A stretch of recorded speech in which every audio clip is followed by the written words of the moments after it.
नमस्कार. मंगला पटवर्धन.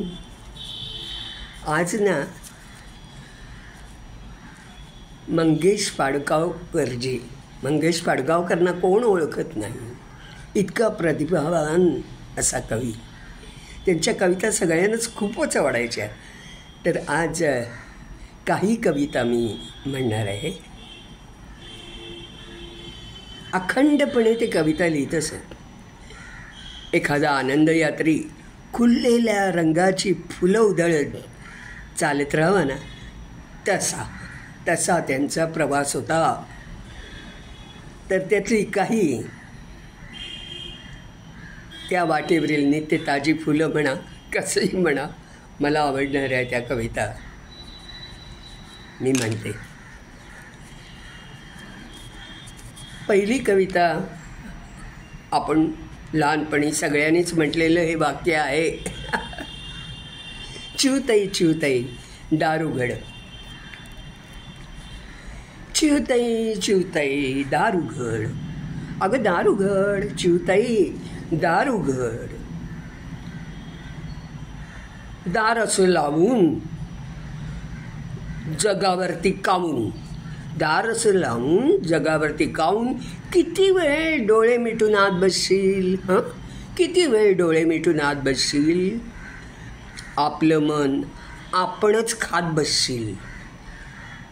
वारा आत यायलाच हवा, वारा आत यायलाच हवा. मोकळा श्वास घ्यायलाच हवा, मोकळा श्वास घ्यायलाच हवा. अगं दार उघड, दार उघड चिवताई दार उघड. फुलं जशी असतात तसे काटेही असतात. फुलं जशी असतात तसे काटेही असतात. सरळ मार्ग असतो ना तसे फाटेही असतात.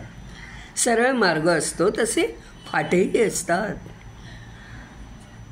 गाणारा मैना असतात, पांढरी शुभ्र बगळे असतात. कधी कधी कर्कश काळे कावळेच फक्त सगळे दिसतात. कावळ्यांचे डावपेच पक्के असतील, त्याचे तुझ्या घरट्याला धक्के बसतील. तरीसुद्धा या जगात वावरायचंच असतं. तरीसुद्धा ह्या जगात वावरावंच लागतं. आपलं मन आपल्याला आवरावंच लागतं. आपलं मन आपल्याला आवरावंच लागतं. आता तरी दार उघड, चिवताई चिवताई दार उघड. सगळंच कसं होणार आपल्या मनासारखं? सगळंच कसं होणार आपल्या मनासारखं? आपलं सुद्धा आपल्याला होत असतं पारखं. आपलं सुद्धा आपल्याला होत असतं पारखं. अगं मोर धुंद नाचतो, मोर धुंद नाचतो म्हणून आपण का सुन्न व्हायचं? मोर धुंद नाचतो म्हणून आपण का सुन्न व्हायचं? कोकिळ सुंदर गातो, कोकिळ सुंदर गातो म्हणून आपण का खिन्न व्हायचं? आपण का खिन्न व्हायचं? तुलना करीत बसायचं नसतं. अगं तुलना करीत बसायचं नसतं ग. प्रत्येकाच्या आत एक फुलणारं फूल असतं. प्रत्येकाच्या आत एक फुलणारं फूल असतं. प्रत्येकाच्या आत एक खेळणारं मूल असतं. खेळणारं मूल असतं. फुलणारा या फुलासाठी, फुलणारा या फुलासाठी आणि खेळणाऱ्या या मुलासाठी दार उघड, चिवताई चिवताई दार उघड, दार उघड. किती सुंदर कविता आहे ना, खूपच छान. अशा त्यांनी लहान मुलांकरता सुद्धा खूप कविता त्यांच्या आहेत. सांग सांग भोलानाथ, पाऊस पडेल काही, तर मजेशीरच आहे. सांग सांग भोलानाथ, पाऊस पडेल काय, शाळेभोवती तळे साचून सुट्टी मिळेल काय? सांग सांग भोलानाथ, पाऊस पडेल काय? भोलानाथ, दुपारी आई झोपेल काय? लाडू हळूच घेताना आवाज होईल काय? भोलानाथ, खरं सांग एकदा. आठवड्यातनं रविवार एकदाच येतात ना, येतील का रे तीनदा? भोलानाथ, उद्या आहे गणिताचा पेपर, पोटात माझ्या कळ येऊन दुखेल का रे डोपर? सांग सांग भोलानाथ, पाऊस पडेल काय? किती छान आहे ना कविता. तशी त्यांची एक लहान मुलांच्या विषयी अशी आजोबा म्हणून कविता आहे. आजोबा शीर्षक. जेवताना आजोबा लाडात येत, मला आपल्या ताटातील भाकर देत, मला आपल्या ताटातील भाकर देत.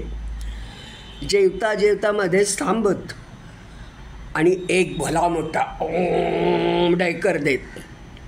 मी म्हणायची रागून, आजोबा बॅड मॅनर्स, आजोबा bad manners, what are you doing, what are you doing? आणि आजोबा हसून उत्तर देते, ते द्यायचे हसून उत्तर द्यायचे, आय ॲम जस्ट ढेकरिंग. आजोबांच्या खोलीत आता धुकं धुकं धुकं. आजोबांचे जग सगळं मुकं मुकं मुकं.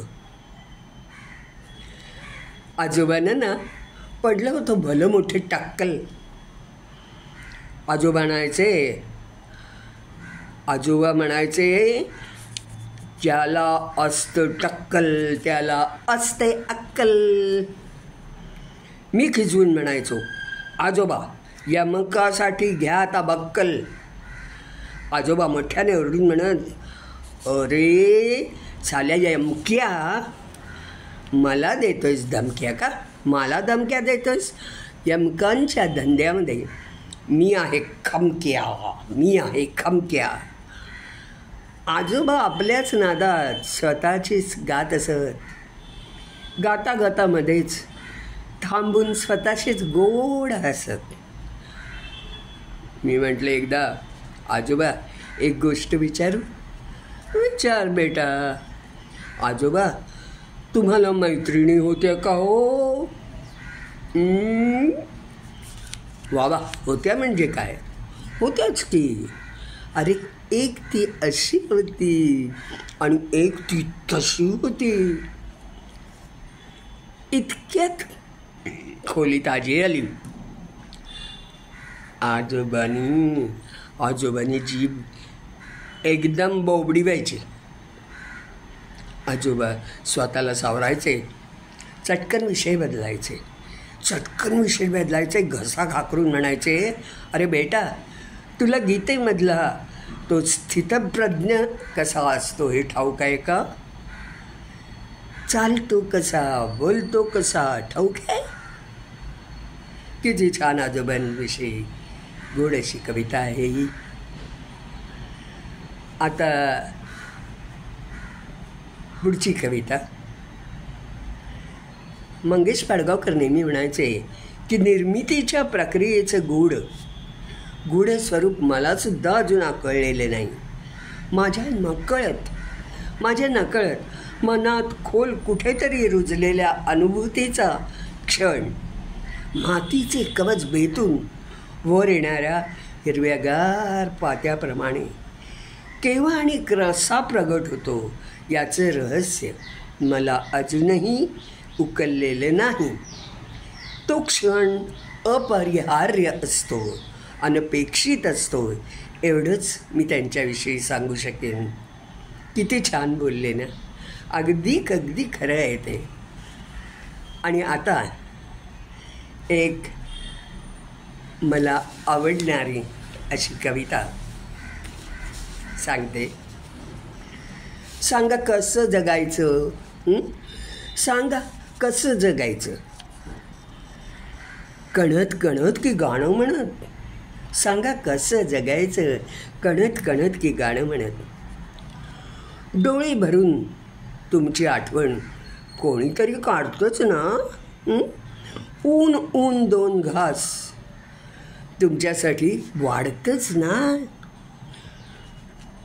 आता शाप देत बसायचं की दुवा देत असायचं. तुम्हीच ठरवा, सांगा कसं जगायचं कणत कणत की गाणं म्हणत. काळ्या कुट्ट काळोखात जेव्हा काही दिसत नाही तेव्हा तुमच्यासाठी कोणीतरी दिवा घेऊन उभं असतं. आता काळोखात कुडायचं की प्रकाशात उडायचं तुम्हीच ठरवा, सांगा कसं जगायचं कणत कणत की गाणं म्हणत. पायात काटे रुतून बसतात हे अगदी खरं असतं. पायात काटे रुतून बसतात हे अगदी खरं असतं. आणि फुलं फुलून येतात हे काय खरं नसतं. आता काट्यासारखं सलायचं का फुलांसारखं फुलायचं.